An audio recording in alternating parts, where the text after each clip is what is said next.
सुनो, हाँ क्या है बोलो। इस गांव में मेरे मामा की लड़की रहती है जिसका नाम आयुषी है। उसका मायका संग्रामपुर है, आप जानते हो उसे?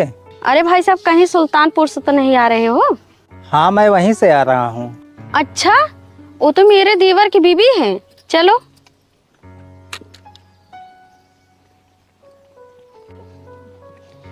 छोटी बाहर आओ। हाँ दीदी बोलो।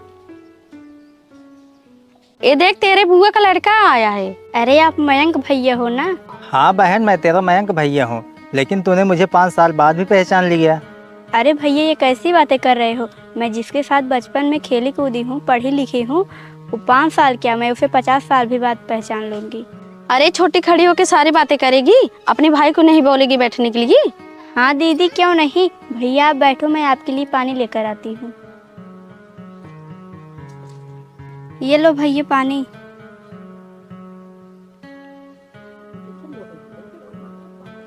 ये लो बहन, कार्ड पकड़ो, शादी में सबको आना है। भैया पर शादी किसकी है? छोटी बहन रीता की शादी है। अरे भैया ये तो बहुत बड़ी खुशी की बात है। ठीक है बहन, फिर मैं चलता हूँ। अरे ऐसे कैसे जा रहे हो? खाना खा के तो जाओ। छोटे खाना निकाल दो। अरे नहीं, मैं खाना खा के ही निकला हूँ। वो क्या है ना, मैं अकेले ही कार्ड बांट रहा हूँ, इसलिए और भी जगह जाना है मुझे। अरे भैया खाना खाने में कितना टाइम लगेगा? और एक बात बताओ, घर पे सब ठीक तो है ना? हाँ बहन, सब ठीक है। अरे भैया आप ऐसे उदास होके क्यों बोल रहे हो? बस ऐसे ही बहन। भैया आप मुझसे जरूर कुछ छुपा रहे हो, बताओ क्या बात है? बहन, जब अपने ही लोग मदद नहीं कर रहे हैं तो उससे क्या ही बताऊं मैं। तो फिर इसका मतलब यही है ना भैया, मैं तुम्हारी अपनी बहन नहीं हूँ ना? बहन, मैंने तो ऐसा नहीं बोला ना। तो बताओ ना भैया क्या बात है? बहन क्या है ना, बहन की शादी में 2 लाख रुपए नकद देने के लिए मैंने बोला था, तो मेरे पास हो नहीं पाए। कुछ रिश्तेदारों से मैंने बोला था देने के लिए, लेकिन जब शादी नज़दीक आ गई है तो लोग देने से सीधा मना कर दिए हैं। इसलिए बहन मेरी समझ में नहीं आ रहा मैं क्या करूं।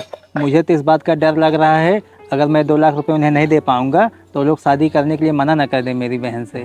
पर भैया आपने तो गांव वालों की, परिवार वालों की और रिश्तेदारों की बहुत मदद की थी, क्या वो लोग आपकी मदद नहीं करेंगे? बहन, जब हमारे पास पैसा था ना, परिवार वाले, गांव वाले और रिश्तेदार हमें पूछते थे, लेकिन आज हमारे पास पैसा नहीं है ना, हमें कोई नहीं पूछ रहा है। अब हमें इसे इग्नोर करते हैं जैसे हमें जानते ही नहीं है। बहन तुमसे क्या बताऊँ, अगर बहन की शादी टूट जाएगी ना, बहुत ज़्यादा बेइज्जती हो जाएगी, मैं ये सहन नहीं कर पाऊँगा। अच्छा भैया एक बात बताओ, जब मैं आपके यहाँ रहती थी फूफा जी बहुत पैसे कमाते थे, तो अब क्या हो गया? बहन तेरी शादी के 6 महीने बाद ना उनका एक्सीडेंट हो गया था, अब वो कुछ कर नहीं पाते हैं।